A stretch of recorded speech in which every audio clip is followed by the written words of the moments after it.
வாசக சங்கீதத்திலேயே திரும்பி ஒரு வருஷம் வாசிப்போமா? 18-28 வருஷம் வாசிப்போமா? சங்கீதம் 18-28. என் விளக்கை ஏற்றுவேன், என் தேவனாகிய கர்த்தர் என் இருளை வெளிச்சமாக்குவார். ஒரு வாசகம் என்ன செய்ய வாசிப்போமா? என் விளக்கை ஏற்றுவேன், என் தேவனாகிய கர்த்தர் என் இருளை வெளிச்சமாக்குவார். ஆமா, இது இந்த மாதத்துக்கு நீங்க எடுத்துட்டு வரக்கூடாது, இந்த வருஷத்துக்கு இல்ல, உங்க வாழ்க்கைக்கு இந்த வாசனம். அல்லேலூயா சொல்லுங்க. ஆமா, இது மாத வாக்குத்தத்தம். நாம மாசம் எக்ஸ்பிரி கூட தர மாட்டோம். இது உங்க வாழ்க்கையை வைத்துக் கொள்ளுங்க. தேவரீர் உங்கள் விளக்கை ஏற்றுவார். தேவன் நம்முடைய விளக்கை ஏற்றுவார். நம்முடைய விளக்கை தேவன் ஏற்றினால் நம்முடைய இருளெல்லாம் வெளிச்சமாய் மாறும். ஆமென் சொல்லுங்க பார்ப்போம். ஆமா, இன்னைக்கு நமக்கு தெரியுது தீபாவளி கொண்டாடுவாங்க, எதுக்கு கொண்டாடுவாங்க தெரியல. ஆனாலும் நம்ம சேர்த்துக்கிட்டே பட்டாசு வெடிச்சு தொலைவோம். அப்படி பட்டாசு கொடுத்துக்கிட்டே பல பேர் நினைப்பான். நம்ம கிறிஸ்தவர்களும் கூட பட்டாசுலாம் வெடிச்சு கொண்டாடிட்டு இருக்கிறாங்க. ஆனால் செய்ய வேண்டியது என்ன? ஒரு தீபாவளியை ஏற்றுக்கிறதுனால, ஒரு பட்டாசு வெடிக்கிறதுனால நடக்கிறது இல்லை. ஆனால் நம்முடைய விளக்கை தேவன் ஏற்றி வைக்க வேண்டும். நம்முடைய விளக்கு, நம்முடைய ஆவி தேவன் தந்த தீபமா இருக்கிறது. நம்முடைய ஆவி எப்படி இருக்கிறது? தேவன் தந்த தீபமா இருக்கிறது. இந்த ஆவியை ஆண்டவர் தான் ஏற்றி வைக்கணும். இந்த தீபத்தை, இந்த விளக்க தேவரீர் ஏற்றி வைக்க வேண்டும். பக்கத்துல பார்த்து சொல்லுங்க, ஆண்டவர் தான் உனக்கு ஏற்றணும். இந்த மாதிரி குத்துவிளக்கு மாதிரி இருக்க உனக்கு ஆண்டவர் தான் ஏற்றி வைக்கணும். ஆண்டவர் தான் நம்முடைய விளக்கை ஏற்றணும். இன்னைக்கு தேவன் நம்முடைய விளக்கை ஏற்றுவதற்கு விரும்புகிறார். ஆமென் சொல்லுங்க பார்ப்போம். சத்தமா சொல்லணும். ஆமென் தான். தேவன் தான் விளக்கை ஏற்றணும். நம்மளாம் அப்படியே மந்தி எழுதிய போல இருக்கணும். அப்படியே எப்படா சாதாரண மாதிரி எப்படா நம்ம அணைஞ்சு போறோம். நம்முடைய ஆத்மா, நம்முடைய ஆவியில இந்த ஒளி, இந்த தீபம் இது இல்லாம நம்முடைய ஆவி சோர்ந்து போயிருக்கிறது. பழைய ஏற்பாட்டு காலத்துல இந்த ஆசிரியப்பு கூடத்துல 3 இடங்கள் இருக்கும். பரிசுத்த ஸ்தலம், மகா பரிசுத்த ஸ்தலம், பெரிய பிரகாரம்லாம் இருக்கும். இதுல இந்த பரிசுத்த ஸ்தலத்துல விளக்க வச்சிருப்பாங்க, குத்து விளக்கு வச்சிருப்பாங்க. இந்த குத்து விளக்கு அது என்றைக்கும் எரிந்து கொண்டே இருக்க வேண்டும். ஆமென் சொல்லுங்க பார்ப்போம். ஆமா, இது நமக்கு அடையாளமாய் சொல்லப்படுகிறது. நம்முடைய விளக்கு என்றென்றைக்கும் எரிந்து கொண்டே இருக்கணும். ஆமென் சொல்லுங்க. ஆமா, நீங்க சொல்லதான் பிரசங்கம் வரும். நீங்க சொல்லதான் ஆண்டவருடைய தீபத்தை ஏற்றுவார். நீங்க சொல்லதான் உங்கள் நெருப்பை ஆண்டவர் ஏற்றி விடுவார்.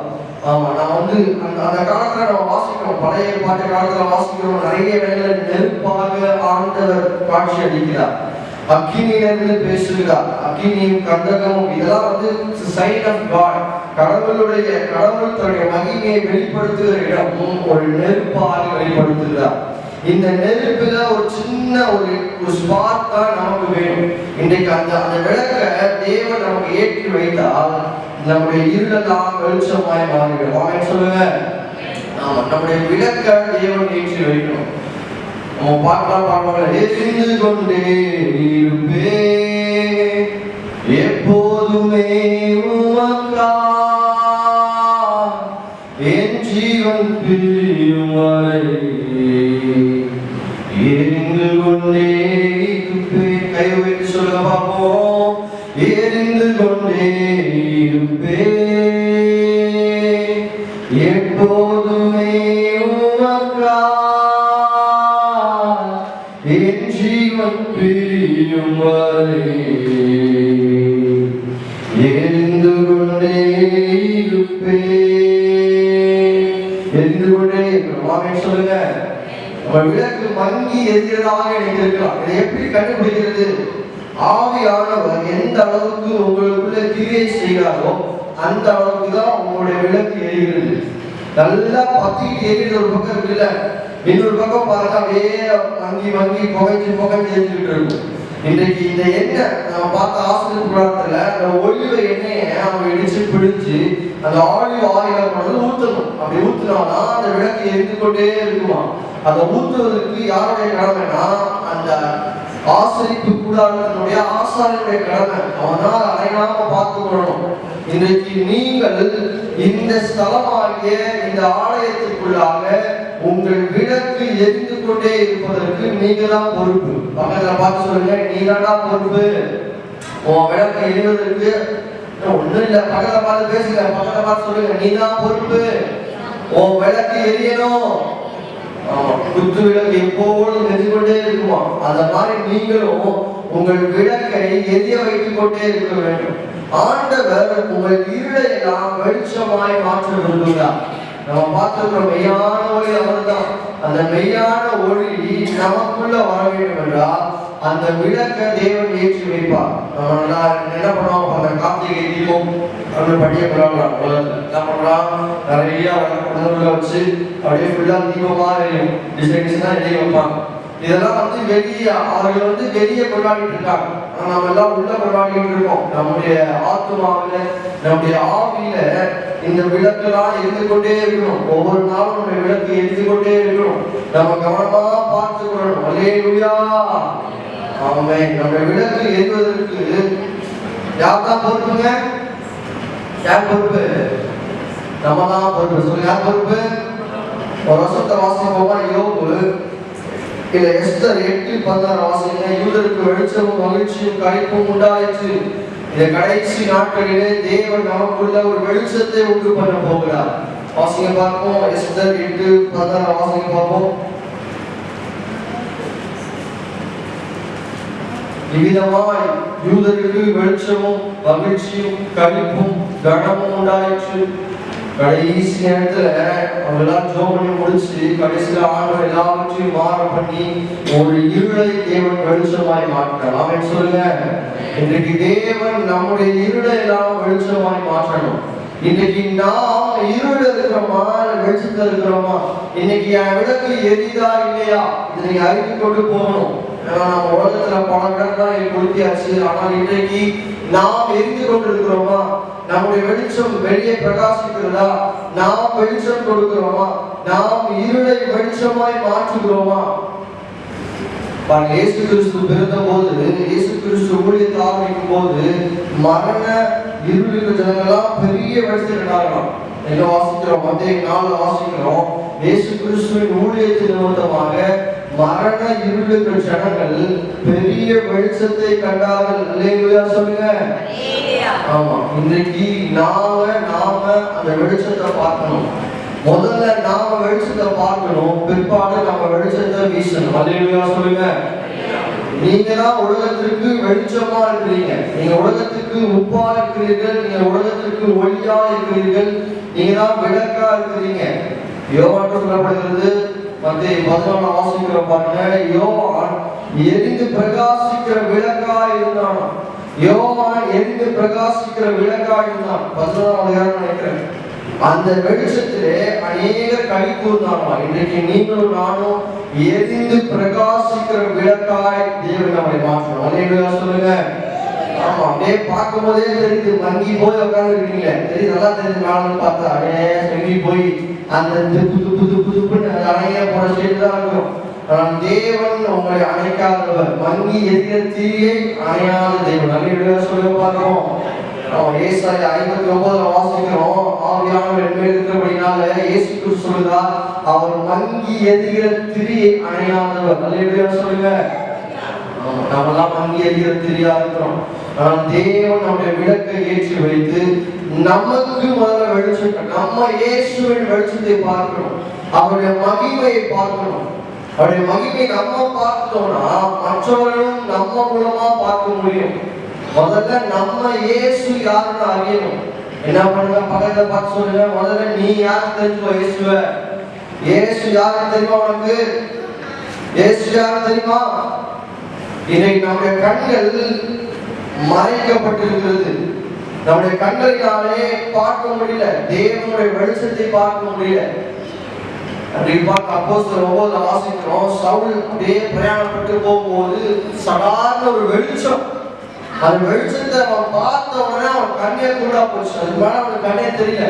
அது தேவனுடைய பிரகாசம், தேவனுடைய மகிமையை அவனால் பார்க்க முடியல. தேவனை ஒருபோதும் ஒரு காலம் கண்டதில்லை. ஏன் கண்டதில்லை தெரியுமா? அவருடைய வெளிச்சம் அதி பயங்கரமா இருக்குது. அவருடைய வெளிச்சம் அந்த ஒளி பிரகாசிக்கிற ஒளி, ஒருவரும் சேரக்கூடாத ஒளியில அவர் வாசம் பண்றான். சொல்லுங்க, அந்த தேவனை நாம் பார்க்க வேண்டும். எப்படி பார்க்க முடியும்? அவங்களாம் தெரிஞ்ச வாசனம் யோவான் 14:6 வாசிக்கிறோம் பாருங்க. இயேசுவே வழியும் சத்தியமும் ஜீவனுமா இருக்கிறார். வாசிங்க பார்ப்போம். 1 யோவான் 1ஆம் அதிகாரம் 6ஆம் வசனத்தை வாசிப்போமா? 5ஆம் வசனத்தை வாசிப்போம். 1 யோவான் 1:5.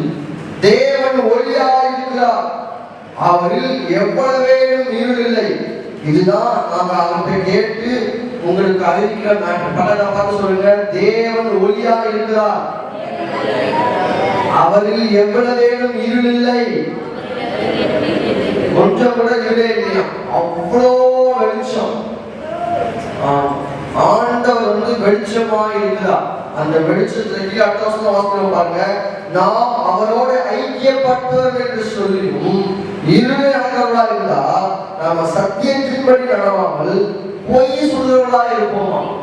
நானும் இயேசு கிறிஸ்துவ பின்பற்றுகிறேன், நானும் இயேசு கிறிஸ்துவோட ஐக்கியப்பட்டிருக்கிறேன், நான் இயேசுவின் பிள்ளையா இருக்கிறேன், நான் கிறிஸ்துவனா இருக்கிறேன் அப்படின்னு என் வாயில சொல்லிட்டு நம்முடைய கிரியை கவனிச்சு பார்த்தோம்னா அது பாவம் செய்யறதா இருந்துச்சுன்னா நாம சத்தியத்தின்படி நடவாமல் பொய் சொல்லுகிறோமா? நம்ம இருளை நடந்தோம்னு சொன்னா நம்ம பொய் சொல்லுகிறோம். அவர் வெளிச்சமா இருக்கிறார், அவரில் எவ்வளவேனும் இருளில்லை. இனி அந்த வெளிச்சம் நமக்கும் தேவை. நாமும் வெளிச்சத்தில் நடக்கணும், நாமும் இருளில்லாமல் வெளிச்சத்தில் நடக்க வேண்டும். என்ன பண்ணணும்? பக்கத்துல பார்த்து சொல்லுங்க, வெளிச்சத்தில் நடவுங்கள், ஒளியில் நடவுங்கள். 7ஆம் வசனம் வாசிக்கிறோம். அவர் ஒளியில் இருக்கிறது போல நாம் ஒளியே நடந்தால் ஒருவரோடு ஐக்கியப்பட்டிருப்போம். எப்பதான் ஐக்கியப்படுவோம்? நாம எப்போ ஒளியிலே நடக்கிறோமோ அப்போதான் நாம தேவனோடு ஐக்கியப்பட்டிருப்போம். அல்லேலூயா சொல்லுங்க. இன்னும் சொல்லப்பட்டிருக்கு பாருங்க, சத்தியத்தின்படி நடந்தால், ஒளியில் நடந்தால் சத்தியத்தின்படி நடந்தால் ரெண்டுமே ஒண்ணுதான். இந்த சத்தியத்தையே அறியனா நீ உன் கண்ணு கூடா போயிருக்கு, நீ இன்னும் தேவனையே அறியவில்லை, நீ இருளில் நடந்து கொண்டிருக்கிற. உனக்கு எத்தனை பேருக்கு சத்தியம் தெரியும்? சத்தியம் விஷயம் அல்ல, இந்த வேதத்தில் உள்ள சத்தியத்தை சொல்லிட்டு இருக்கேன். இந்த சத்தியத்தை எத்தனை பேர் அறிவீர்கள்? சத்தியம் தெரியும் உங்களுக்கு? சொல்லிட்டேன். ஆமா, வாசனம் சத்தியம். இந்த சத்தியத்தை நாம் அறிந்தோம் சொன்னா சத்தியம் நம்மை விடுதலையாகும். அல்லேலூயா சொல்லுங்க. பக்கத்துல பார்த்து சொல்லுங்க, அல்லேலூயா சொல்லுங்க. பக்கத்துல பார்த்து சத்தியத்தை அறிங்க, சத்தியம் உங்களை விடுதலையாகும். சத்தியத்தை அறிவீர்கள், சத்தியம் உங்களை விடுதலையாகும். யோவான் 8ஆம் அதிகாரத்துல வசனத்தை கொஞ்சம் போட்டு விடுங்க, ரொம்ப முக்கியமான வார்த்தை. இன்னைக்கு ஏன் அநேகருக்கு விடுதலை இல்லை? இன்னைக்கு ஏன்பா எங்களால் அது முடியல, இன்னும் இந்த பாவத்தை ஜெயிக்க முடியல, இன்னும் எனக்கு ஒன்றும் தெரியலையே. இத்தனை வருஷமா சபைக்கு பைபிள்ல இருந்து ஒண்ணுமே தெரிய மாட்டேங்குது, இத்தனை வருஷமா சர்ச்சுக்கு எனக்கு ஒன்றும் புரியலையே, வைக்கலையே, மாட்டலையே அப்படின்னா இந்த சத்தியத்தை நாம் இன்னும் அறியவில்லை. புரிதா சொல்றது உங்களுக்கு? நான் இந்த வெளிச்சத்தையே பார்க்கல. இங்க ஒரு லைட் அடிக்குது பாருங்க, இந்த வெளிச்சத்தெல்லாம் பார்க்க முடியல. இதே நான் கண்ண முடியும்னா இந்த வெளிச்சம் எவ்வளவு பிரகாசமா இருந்தாலும் என்னால பார்க்க முடியாது, இன்றைக்கு இந்த சபையிலிருந்து ஆண்டவர் ஒளி வீசி கொண்டிருக்கிறார். அவன் சொல்லுங்க, ஒவ்வொரு நாளும் தேவனுடைய வார்த்தை ஒளியாக வருகிறது. நீங்க அதை பார்க்கல, நம்மளால பார்க்க முடியல. ஏன்னா நம்ம கண்கள், மனக்கண்களை பிசாசு குருடாக வைத்திருக்காங்க. வசனம் இருக்குது, வசனம் எங்க நம்ம கண்டுபிடிக்க முடியல. இப்போதைக்கு நம்ம எபேசியர் 5ஆம் அதிகாரத்துல, எபேசியர் 5ஆம் அதிகாரத்துல அந்த வெளிச்சம், அந்த வெளிச்சத்தை நம்ம பார்க்கக்கூடாதபடிக்கு இப்பிரபஞ்சத்தின் தேவனானவன், பிரபஞ்சத்தின் தேவனானவன் கண்களை குருடாக்கி வச்சிருக்கான். நீங்க என்ன பாருங்க, கண்டுபிடிக்கிறோம். எபேசியர் 5ஆம் அதிகாரத்துல 8ஆம் வசனமா பாருங்க. வசனம் வாசிங்க பார்ப்போம். எபேசியர் 5:8ஆம் வசனத்தை வாசிங்க பார்ப்போம். முற்காலத்தில் நீங்கள் அந்தகாரமாய் இருந்தீர்கள், இப்பொழுதோ கர்த்தருக்குள் வெளிச்சமாய் இருக்கிறீர்கள். வெளிச்சத்தின் பிள்ளைகளாய் நடந்து கொள்ளுங்கள். வெளிச்சத்தின் பிள்ளைகளாய் நடந்து கொள்ளுங்கள். நாமெல்லாம் வெளிச்சத்தின் பிள்ளைகள். பலராப்ப சொல்லுங்க, நீங்களாம் வெளிச்சத்தின் பிள்ளைகள், நீங்களாம் இயேசுவின் பிள்ளைகள். ஒரு காலத்துல நம்ம வாரி நடந்து கொண்டிருந்தோம். ஆனால் இன்றைக்கு நம்முடைய கண்கள் திறக்கப்பட்டிருக்கிறது. ஒரு காலத்திலே அந்தகாரமா இருந்தோம், ஆனா இப்போது கர்த்தருக்குள் வெளிச்சமா இருக்கிறோம். நாம் எல்லாம் எப்படி இருக்கிறோம்? வெளிச்சமா இருக்கிறோம். நீங்க தான் பூமிக்கு விளக்கா இருக்கிறீங்க, நீங்க தான் பூமிக்கு வெளிச்சமா இருக்கிறீங்க. மத்தேயு 5 வாசிங்க பார்ப்போம். மத்தேயு 5 வாசிங்க. முதலாவது நாம் பூமிக்கு வெளிச்சமா இருக்கிறோம். அதை நம்ம புரிந்து கொள்ளணும். இந்த விளக்கு, இந்த வெளிச்சம் எரியணும்னா நம்ம என்ன செய்ய வேண்டுமா? வாசிங்க பார்ப்போம். விளக்கை கொளுத்தி வைக்காமல் விளக்கு தண்டின் மேல் வைப்பார்கள், அப்பொழுது அது வீட்டில் உள்ள யாவருக்கும் வெளிச்சம் கொடுக்கும். நீ உலகத்துக்கு வெளிச்சமா இருக்கிறீங்க. 5:14. நீங்க உலகத்துக்கு பக்கத்துல சொல்ல, நீதானா வெளிச்சம், you are the light of the world. சொல்லுங்க, நீதான் உலகத்துக்கு வெளிச்சமா இருக்கிற. அம்மா அப்படிங்களா? சொல்லுங்கம்மா, பக்கத்துல சொல்லுங்க, நீ உலகத்துக்கு வெளிச்சமா இருக்கிற. ஆமா, நீதான் வெளிச்சம். வெளிச்சமா இருக்கிற நீ பிரகாசிக்கணும். நீ வெளிச்சமா இருக்க வேண்டிய நீ வெளிச்சமா இல்லையே, இருளா இருக்கிறீங்க. பார்த்தா கூட தெரிய மாட்டேங்குது, அவ்வளவு இருளா இருக்கிற. நீ மலையின் மேல் இருக்கிற பட்டணத்தை போல இருக்கணுமா? இந்த விளக்கு, இந்த வெளிச்சம் அநேகருக்கு நம்ம பார்ப்போம். பெரிய டவர் வச்சிருப்பாங்க, கடலாம் பாத்தீங்கன்னா அதை சொல்லுவாங்க லைட் டவர் சொல்லுவாங்கல்ல, அந்த மாதிரி லைட் ஹவுஸ் சொல்லுவாங்க. ஒரு டவர் பெருசா இருக்கும். அதே போல மலையின் மேல் இருக்கிற பட்டணம், ரொம்ப உயரமான பட்டணம் இருக்குன்னா அந்த வெளிச்சத்தை எல்லாரையும் பார்க்க முடியும். இன்னைக்கு நாம் எல்லாம் வெளிச்சமா இருக்கும்படி அழைக்கப்பட்டிருக்கிறோம். நீ எல்லாம் வெளிச்சத்தின் பிள்ளைகள். இப்பொழுதும் நீ வெளிச்சமா இருக்கிறீங்க. நாம இருளா இல்ல. ஒரு காலத்துல, அந்த காலத்துல அது பிசாசுக்கு இருளுக்கு ரொம்ப ரொம்ப பக்கம். பிசாசுக்கும் இருளுக்கும் ரொம்ப பிடிக்கும். என்ன சொல்லுவாங்க, நான்லாம் இருளே வாழ்ந்தவங்க அப்படின்னா, அது யாருதான் கரெக்டா போகுதுன்னா பிசாசு தான் கரெக்டா போகும். அவரு தான் இருளே வாழார். அவருக்கு தான் இருள் ரொம்ப பிடிக்கும். அவருக்கு வெளிச்சத்துக்கு வரமாட்டாமா. ஏன்னா அவங்க பண்ற தப்பு எல்லாம் வெளியே தெரிஞ்சிடல. இப்ப லைட்லாம் ஆஃப் பண்ணிட்டோம்னா நான் எப்படி இருந்தாலும் யாருக்கும் ஒன்றும் தெரியாது. இல்ல உன் கண்ணெல்லாம் கூட இருந்துச்சுன்னா நான் என்ன பண்ணாலும் யாருக்கும் தெரியாது. ஆனா இந்த வெளிச்சத்துக்கு முன்னாடி, இந்த லைட்டுக்கு முன்னாடி நம்ம வந்துட்டோம்னா நம்மள உள்ள எல்லாமே வெளியே தெரிஞ்சிடும். அதனால அநேகர் யோவான் 8 வாசிக்கணும்னு நினைக்கிறேன், அவருடைய தேவனுடைய வெளிச்சத்துக்கு முன்னாடி வரமாட்டாங்களா. ஏன்னா அவருடைய குற்றங்களும் அவருடைய பாவங்களும் வெளியே தெரியக்கூடாதுன்றதுக்காக இருளிலே மறைந்திருக்கிறாங்க. பிசாசு அவன் இருள் தான் அவனுக்கு பிடிக்கும். இருளுக்குள்ளேயே இருப்பான், வெளியே லைட்டே இருக்காது. அவன் நம்ம எல்லாரும் கண்ணையும் மூடி வச்சிருப்பான். அவன் இருளே வாழுவான். நம்மளையும் இருள வாழும்படிக்கு நம்முடைய கண்ணெல்லாத்தையும் கூடாய் வச்சிருப்போம்.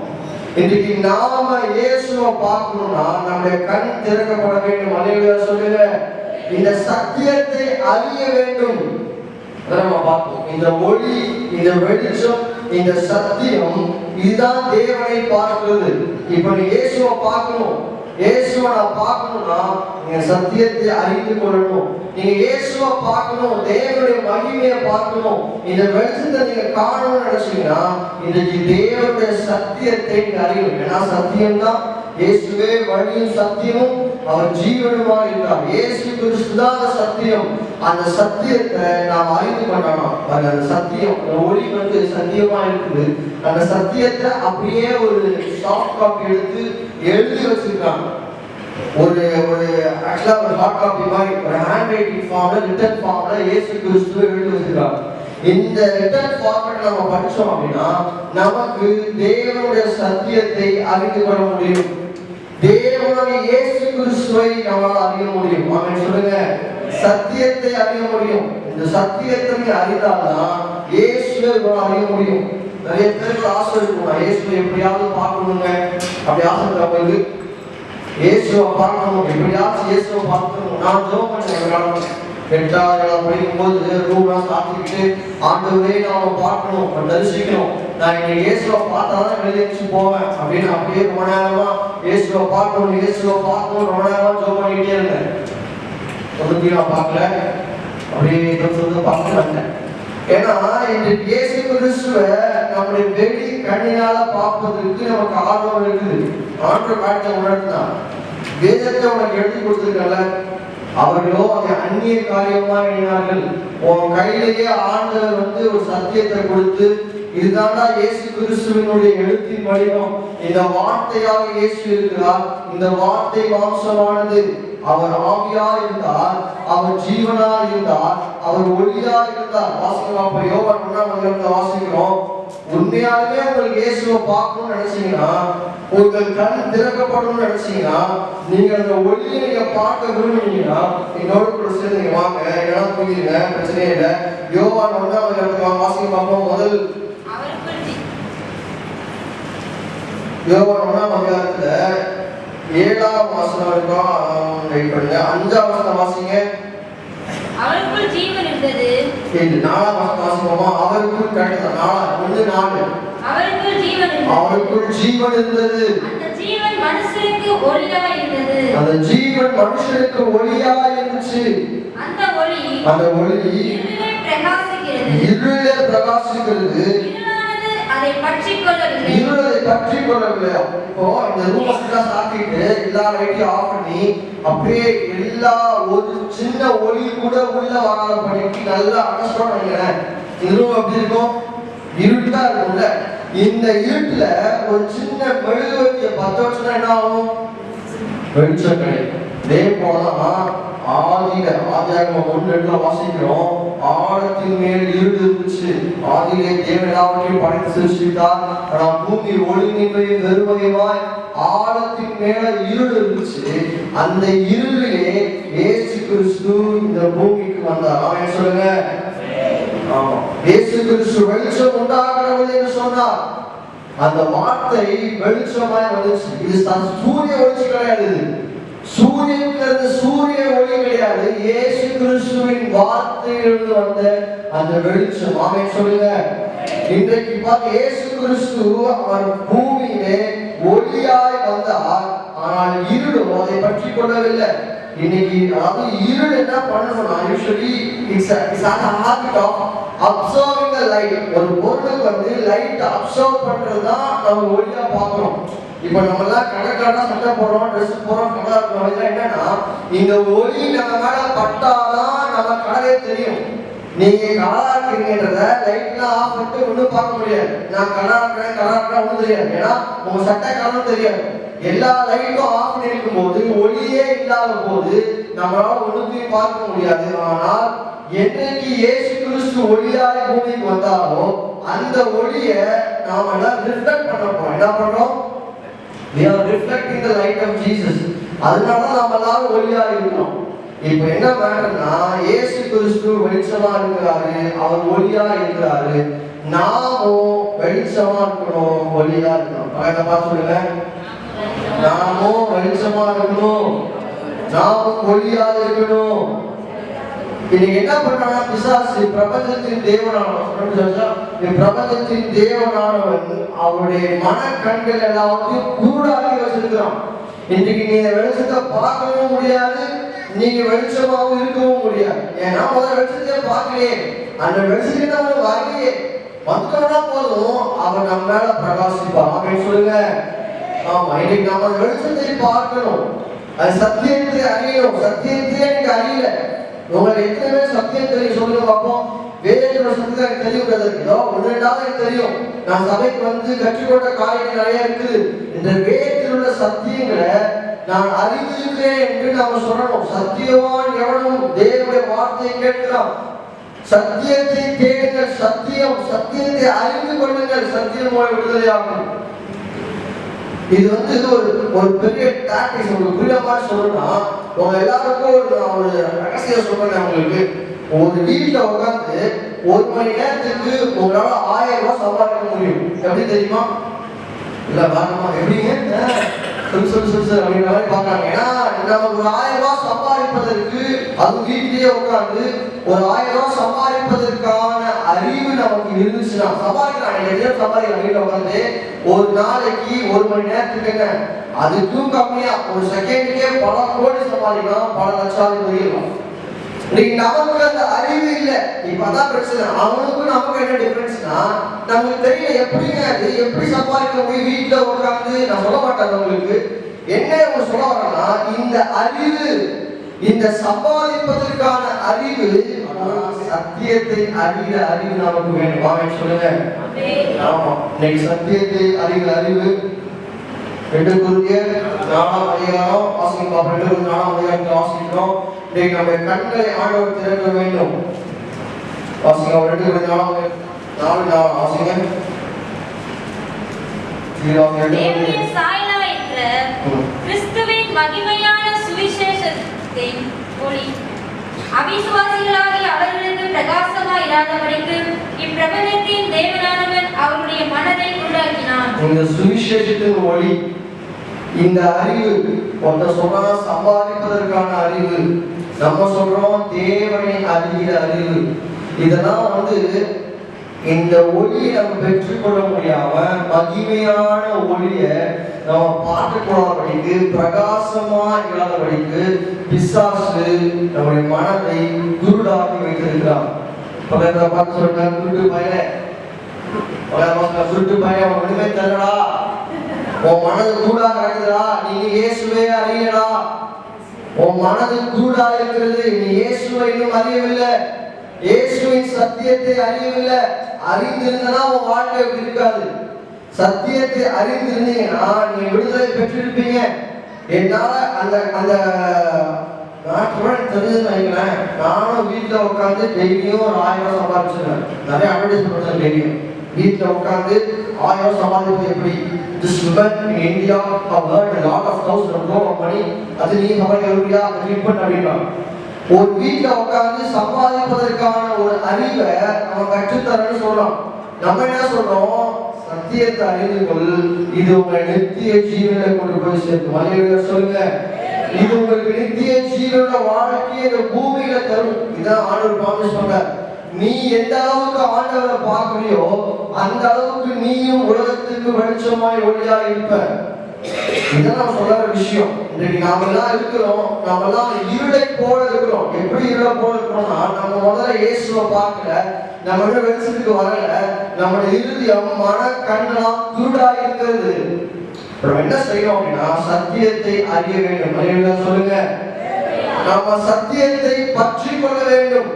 எப்படி ஒரு இருளிலே ஒரு வெளிச்சம், ஒரு டார்ச் அடிச்சீங்கன்னா அந்த டார்ச் அந்த வெளிச்சம் இந்த இருளிலே அப்சர்வ் ஆனதா, ரைட், அதான் மீடியம் சொல்லுவாங்க.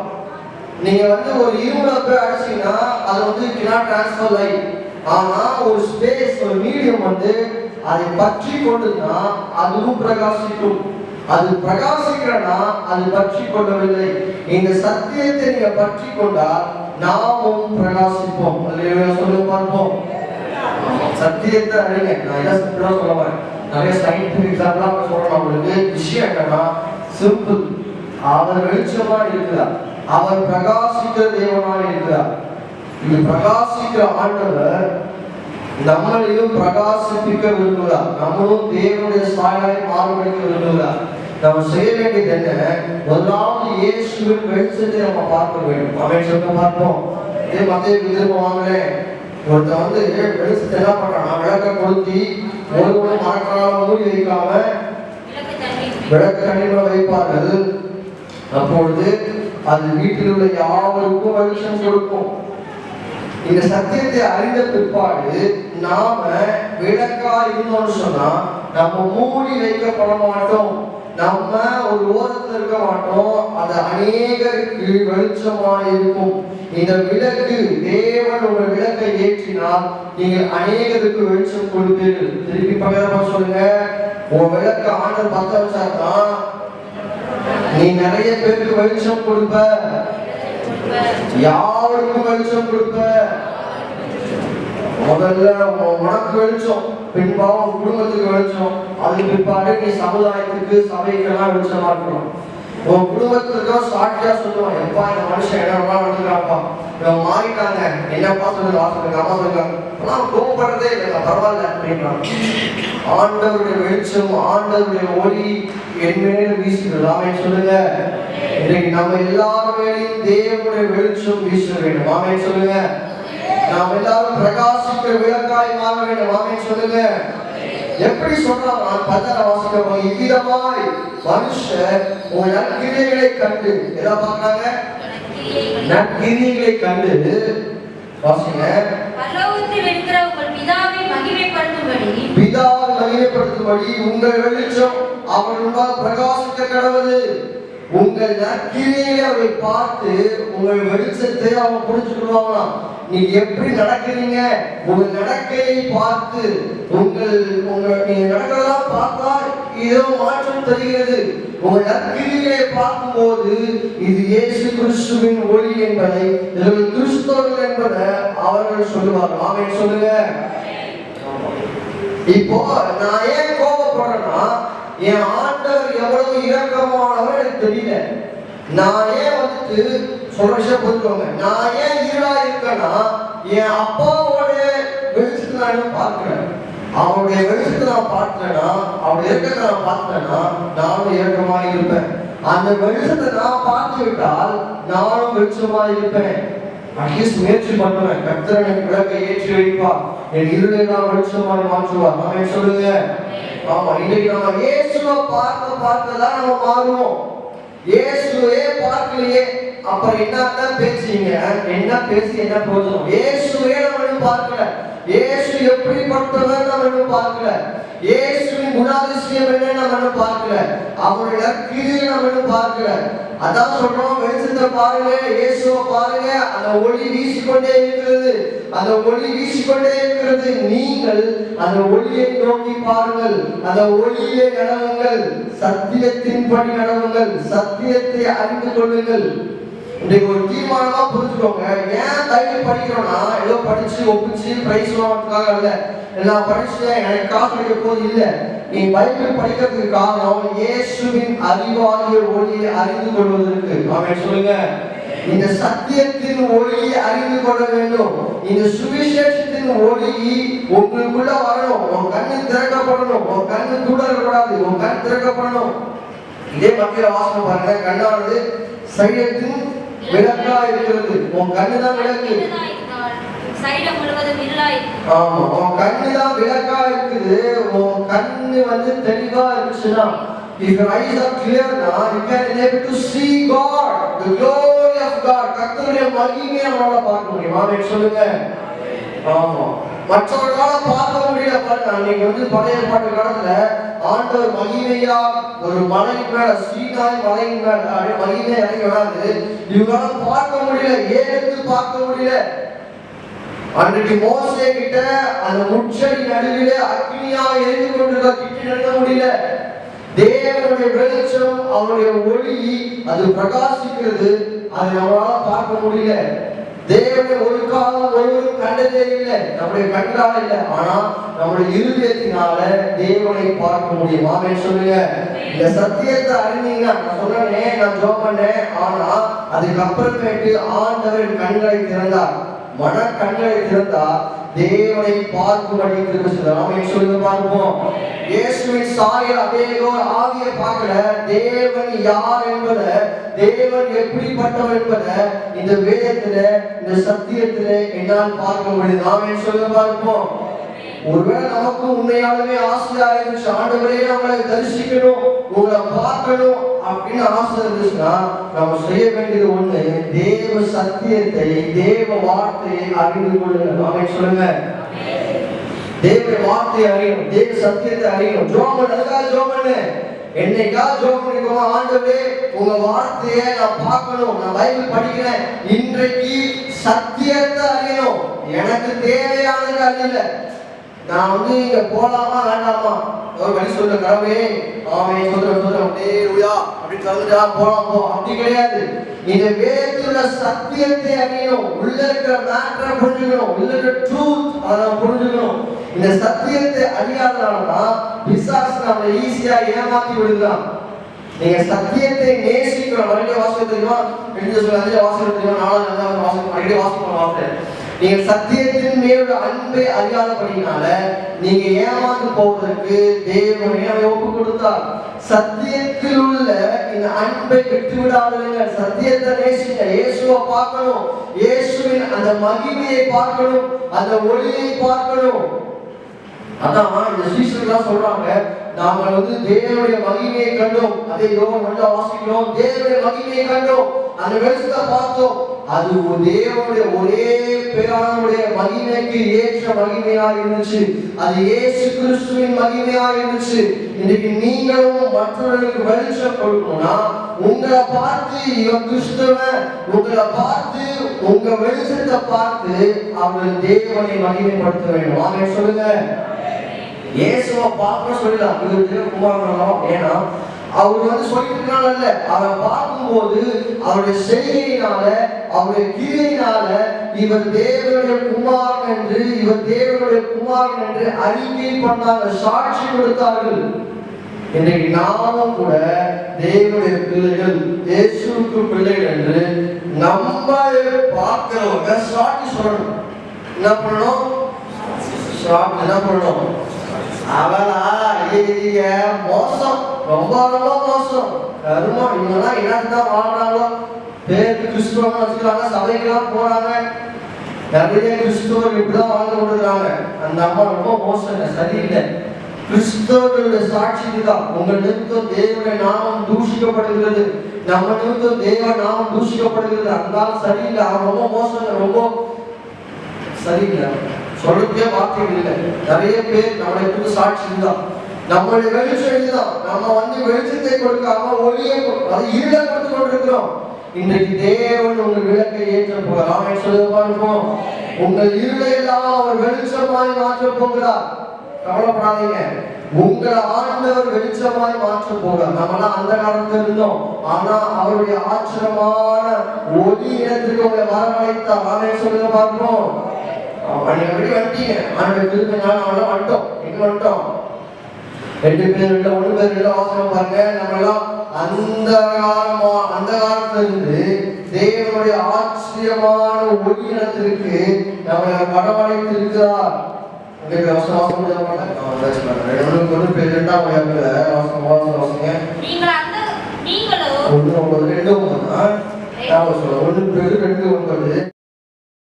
நீங்களோ உங்களை அந்த காலத்தில் நின்று ஆச்சரியமான ஒளியிடத்திற்கு வரவழைத்தவருடைய புண்ணியங்களை அறிவிக்கும்படிக்கு தெரிந்து கொள்ளப்பட்ட சந்ததியாயும் ராஜரீகமான ஆசாரிய கூட்டமாயும் பரிசுத்த ஜாதியாயும் சொந்தமான ஜனமாயும் நம்மளால் இருள இருந்தோம், அந்த காலத்தில் இருந்தோம். ஆனால் தேவன் நம்மளை இந்த ஆச்சரியமான ஒளி இடத்திற்கு வரவழைத்து நம்மளை தெரிந்து கொண்டு சொந்தமாய் மாற்றுகிறார். ஆமென் சொல்லுங்க. ஆண்டவர் பெரிய கிருபை. ஏன்னா உலகத்துல தெரியவே தெரியாது, இப்படி ஒரு வெளிச்சம் இருக்குது, இயேசு கிறிஸ்து தான் உண்மையான ஒளிங்கிறது அவனுக்கு தெரியவே தெரியல. அப்படி தெரியாதனாலதான் அவன் ஏதோ ஒரு தீப ஒளியை கொண்டாடிட்டு இருக்கான், ஏதோ ஒரு பட்டாசு வெடிச்சுட்டு இருக்கான். ஆனா இன்றைக்கு நம்மள தேவன் அந்த காலத்தில் நின்று இந்த ஆச்சரியமான ஒளி இடத்திற்கு வரவழைத்திருக்கிறார். இப்போ நம்ம என்ன பண்ணிருக்கோம்னா, நம்முடைய இருதயத்தை திறந்து இயேசுவின் ஒளியை நம்ம ரிசீவ் பண்ணணும். நம்ம என்ன பண்றோம்? அப்படியே சபையில உட்காந்து தூக்கிட்டு வேற எதையாவது யோசிச்சு இருந்தோம்னா, இந்த ஒளியை நான் வாசிச்சோமே 2:4 வாசிச்சோங்க. இந்த பிரபஞ்சத்தின் தேவனானவன் உங்கள் மனதை குருடாக்கி வச்சிருக்கிறான். என்ன பண்ணிருக்கிறான்? பக்கத்துல பார்த்து சொல்லுங்க, உன்னை குருடாக்கி வச்சிருக்கான். குருட்டு பையன் உன்னை குருடாக மாற்றி வச்சிருக்கான். நீ இயேசுவை பார்க்கவே முடியாத மாதிரி நான் மாற்றி வச்சிருக்கிறான். இன்றைக்கு தேவனுடைய வெளிச்சத்தை நாம் பார்க்கும்படிக்கு நம்முடைய கண்கள் திறக்கப்படணும். போறோம், இயேசுவின் அந்த சத்தியத்தை அறியும்படிக்கு நம்ம கண் திறக்கப்படணும். உண்மையாலுமே திறக்கப்பட்டுச்சுன்னா உன் வாழ்க்கை நிச்சயமாய் மாறிவிடும். ஆமென் சொல்லுங்க. எனக்கு கடவுள் திரும்ப செஞ்சிருக்கார், நான் ரொம்ப சந்தோஷப்படுற விஷயம். எப்படியே தெரியல, எங்க இருந்துச்சு இந்த வெளிச்சம் கிடைச்சது தெரியல. எப்படி இவங்கெல்லாம் கிடைக்காத வெளிச்சம், உலகத்துக்கெல்லாம் கிடைக்காத சாக்கியத்தை தேவன் நம்ம கொடுத்தாரு. அதுலயும் ஒரு சில பேரை யாரா தாகமா இருக்கிறோம்னா உங்களால தண்ணியை ஊற்றுவோம். ஆமென் சொல்லுங்க. அந்த ஒளியில நடக்கும்படி நீங்க வந்துட்டீங்கன்னா போதும், ஆண்டவருடைய வெளிச்சத்தை பார்க்கும்படிக்கு, வேறு ரகசியங்களை பார்க்கும்படிக்கு தேவனுடைய கண்களெல்லாம் திறப்பார். ஆமென் சொல்லுங்க பார்ப்போம். இன்னைக்கு தேவன் நம்முடைய மனக்கண்களை திறக்க வேண்டும். இன்னைக்கு தேவன் நம்முடைய மனக்கண்களை திறக்க வேண்டும். ஏன் திறக்கணும்? நான் இயேசுவை பார்க்கணும். இயேசுவை பார்க்கணும். இயேசு யார் என்பதை பார்த்தா நம்மளும் அந்த வாழ்க்கையை மாற்றி விடுவோம். நாமளும் ஒளியை கொடுக்கிறவா மாறிடுவோம். எழுந்து சீயோனே, உன் ஒளி வந்தது, உன் ஒளி வந்துடும். அதுக்கப்புறம் நான் சும்மா இருக்க முடியாது. இட்ஸ் நாட் ஐ ஆம். இப்ப பாருங்க, நான் தெரியல கண்ட இந்த லைட் ஆஃப் ஆனா கண்ணு தெரிய மாட்டேன். இந்த லைட் தான் என்னை யாருன்னு காமிக்கிற ஒழிஞ்சு நான் என்னை யாருன்னு சொல்ல முடியாது. லைட் எல்லாம் ஆஃப் பண்ணிட்டோம்னா நான் கட்ட சவுண்ட் தான் கேட்கும், என்ன பார்க்க முடியாது. அப்போ இந்த லைட் தான் என்னை பிரகாசிக்கிறது. இன்னைக்கு இயேசு கிறிஸ்து தான் பிரகாசிக்கணும், நீங்க பிரகாசிக்க முடியாது. இந்த நம்ம விளக்கை போல இருக்கிறோம், தேவன் தான் அந்த விளக்கை ஏற்றி வைக்கணும். ஆமென் சொல்லுங்க பார்ப்போம்.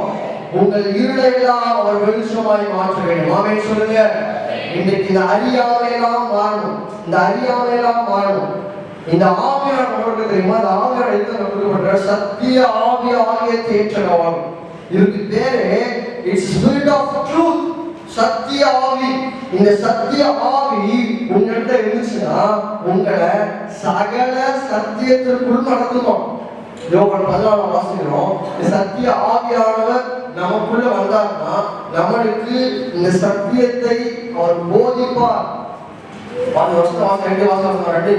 யோவான் 2ஆம் அதிகாரம் 27ஆம் வசனம் வாசிக்க பார்ப்போம். 2 யோவான் 2ஆம் அதிகாரம் 1 யோவான் 2ஆம் அதிகாரம் 27ஆம் வசனம் வாசிக்க பார்ப்போம்.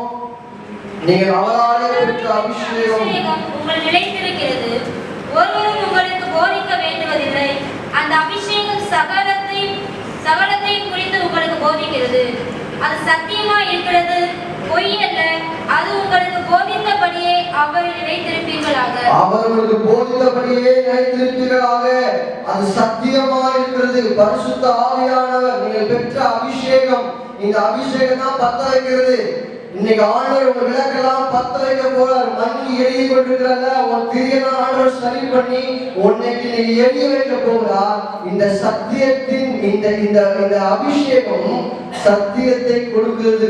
இந்த விளக்க பத்த வச்சாரு, இந்த விளக்கிலிருந்து வெளிச்சம் கொடுக்கிறது. இந்த வெளிச்சத்திலே நடவுங்கள், அதில் நிலைத்திருங்கள். அது சத்தியம். அது நிலைத்திருந்தீங்கன்னு சொன்னா கீழே வாசிக்க பாருங்க, மேல வாசிக்க நித்திய ஜீவனை அழிப்பேன் என்பதே தேவன் நம்ம மாமே சொல்லுங்க.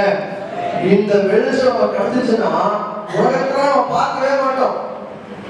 உங்களுக்கு வந்து சொல்லணும் அப்படின்னா ஒரு நல்ல பிரகாசமான ஒளி. இப்ப நான் 10 நிமிஷம் பார்க்கறேன்னு, இதை 10 நிமிஷம் இது கம்மியான எரியுது, இதோட நல்லா பிரைட்டான லைட்டை நான் பார்த்துட்டு உங்களெல்லாம் நான் பார்த்தா எனக்கு கண்ணுக்கா எனக்கு தெரிய மாட்டேங்க. அப்படிதான் இப்பவே தெரியல பாருங்க. பகலோட சூரியனுடைய வெளிச்சத்தினால அந்த ஸ்டார் தான் தெரியறதே இல்லை. அப்படிதான் இப்ப நைட்ல பார்க்கிறோம் அழகா மின்னு நட்சத்திரங்கள். இதை போய் காலையில பார்க்க முடியாது காலையில. ஏன்னா அந்த சூரிய வெளிச்சம், இந்த பிரகாசம் மற்ற எல்லாவற்றையும் அமர்த்தி போடுகிறது, மற்ற எல்லாவற்றையும் அப்படியே ஒண்ணுமே ஆக்கிடுது. இந்த இயேசுவை உண்மையாகவே பார்த்துட்டீங்கன்னா, அவர் அன்பை நீங்க பார்த்துட்டீங்கன்னா உலகத்தையெல்லாம் வெறுத்து விடுவோம், மறந்தே விடுவோம். அல்லேலூயா. இந்த சத்தியத்தை அறியணும். இதை நம்ம ரொம்ப வாஞ்சையா கேட்கணும், ரொம்ப வாஞ்சியா கேட்கணும். ஏதோ வந்தோம் போனோம், நமக்கு தேவையான மேட்டர் இருந்தாங்க போதும். ஜோப் பண்ணா கிடைக்குது, காணிக்கு பிரார்த்தனை கிடைக்குது, வேற என்ன வேணும்? ஏதாவது சொல்லணும்னா பாஸ்டர் போனோம், ஜோப் பண்ண சரியா போயிடுச்சு போதும் அப்படி நினைச்சுக்காதீங்க. இந்த சத்தியத்தை அறியணும், இது வெளிச்சத்தை அறியணும், இயேசுவை அறியணும். இயேசுவை அறிய அறிய இந்த சத்தியத்தை பார்க்க பார்க்க சத்தியத்துல வர வர நாமும் பிரகாசிக்க ஆரம்பிச்சிடும். ஆமென் சொல்லுங்க. நிச்சயமா செய்வார். பரிசுத்த ஆவியானவர் அலோ பண்ணீங்கன்னா போதும், அவர் நமக்குள்ள கிரியை செய்து நம்மளை மாற்றி விடுவார். நிறைய நேரத்தில் நம்மளே போராடுவோம்ல, நம்மளே ட்ரை பண்ணி பார்ப்போம், என்னென்னமோ முயற்சி பண்ணி ஃபெயில் ஆகி போய் அண்டவரே ஒன்றும் முடியல, சாம முடிச்சுக்கலாம்னு நினைக்கிறேன், போதுமானவரே ஜீவனை எடுத்துக்கொள்ளுமா ஜோபனை எக்ஸாம் மாதிரி நம்ம ஜோபிட்டு இருப்போம். நான் ஜோபன் இருக்கிறேன். ஆனால் தேவனுடைய சத்தியத்தை அறியும் போது பரிசுத்த ஆவியானவர் எனக்குள்ள வந்து கிரியை செய்கிறார். அந்த கிரியினாலே என்னை அவர் வெளிச்சமாய் மாற்றுகிறார். நாமே சொல்ல பார்ப்போம். கடைசி வசனவாசம் முடிக்க போறோம். மீகா 7ஆம் அதிகாரம். இன்னைக்கு தேவன் நம்மளை வெளிச்சமாய் மாற்றுகிறார். நம்மளுக்குலாம் தெரியும், நம்மளாம் தோற்று போய் கிடக்கிறோம். இன்றைக்கு நம்ம எல்லாம் அப்படியே தோற்று போய் விழுந்து போய் அணைந்து போய் வந்திருக்கிறோம். ஆனால் தேவன் இன்றைக்கு நம்ம விளக்கை ஏற்ற போற வாசிங்க 7ஆம் வசனம் வாசிங்க. மீகா 7:7 வாசிக்கிறோம். நானும் என்றால் கர்த்தரை நோக்கிக் கொண்டு என் ரட்சிப்பின் தேவனுக்கு காத்திருப்பேன். என் தேவன் என்னை கேட்டருளுவார். என் சத்துருவே, எனக்கு விரோதமாய் சந்தோஷப்படாதே. நான் விழுந்தாலும் எழுந்திருப்பேன். நான் இருளிலே உட்கார்ந்தால் கர்த்தர் எனக்கு வெளிச்சமாய் இருப்பார். நான் கர்த்தரை நோக்கி கர்த்தருக்கு பாவம் செய்ய அவர் எனக்காய் வாக்காடி என் நியாயத்தை விசாரிக்க மட்டும் அவருடைய கோபத்தை சுமப்பேன். அவர் என்னை வெளிச்சத்திலே கொண்டு வருவார். அவருடைய நீதியை பார்ப்பேன். அல்லேலூயா. இந்த வார்த்தை சொல்லிட்டே இருங்க. சத்துருவே, பிசாசே, சந்தோஷப்படாத. தேவனை எழுப்புவார். ஆமென் சொல்லுங்க. இயேசுவை மரித்தோரிலிருந்து எழுப்பினவர் மறுபடியும் எழுப்புவார். ஆமென் சொல்லுங்க. எத்தனை முறை விழுந்து போனாலும் தேவன் எழுந்திருக்கும்படி செய்வார். உன் கால்களை பலப்படுத்துவார். சந்தோஷப்படுற சத்துருவே, நான் விழுந்து போயிட்டேன், பாவம் செய்து சந்தோஷப்படுறியா? நீ படிச்சது சரி. தேவனுக்கு பாவம் செய்தது உண்மை, அவருடைய கோபத்தை சுமப்ப உண்மை. ஆனால் தேவன் எனக்கு நீதியை செய்வார், என்னை வெளிச்சத்துக்கு கொண்டு வருவார். அல்லேலூயா. கிறிஸ்துவ வாழ்க்கை. அந்த வெளிச்சத்தை பார்த்த உடனே நமக்கு அவரை போல வாழணும் ஆசை வந்துருச்சு. சத்தியத்தை அறிந்த உடனே இயேசுவை போல ஒரு வாழணும் விருப்பம் வந்துடும். ஆனாலும் அநேக விழுந்து போவோம், விழுந்து போவோம். ஆனால் தேவன் உங்களை மறுபடியும் எழுப்புவார். நீ இருளுக்கே போனாலும் தேவன் உங்களை பிரகாசிக்கும்படி செய்வார். ஆமென் சொல்லுங்க. அவர் உங்களை வெளிச்சத்துக்கு கொண்டு வருவார். God அவர் உங்களை எழுப்புவார். மனுஷன் அல்ல, நீ அல்ல, உன் பலன் அல்ல, பரிசுத்த ஆவியானவர் மறுபடியும் எழுப்பார். வாசி சொல்றவங்களுக்கு கிறிஸ்துவை மரித்தோரிலிருந்து எழுப்பின ஆவியானவர் உங்களை எழுப்புவார். ஆமென் சொல்லுங்க.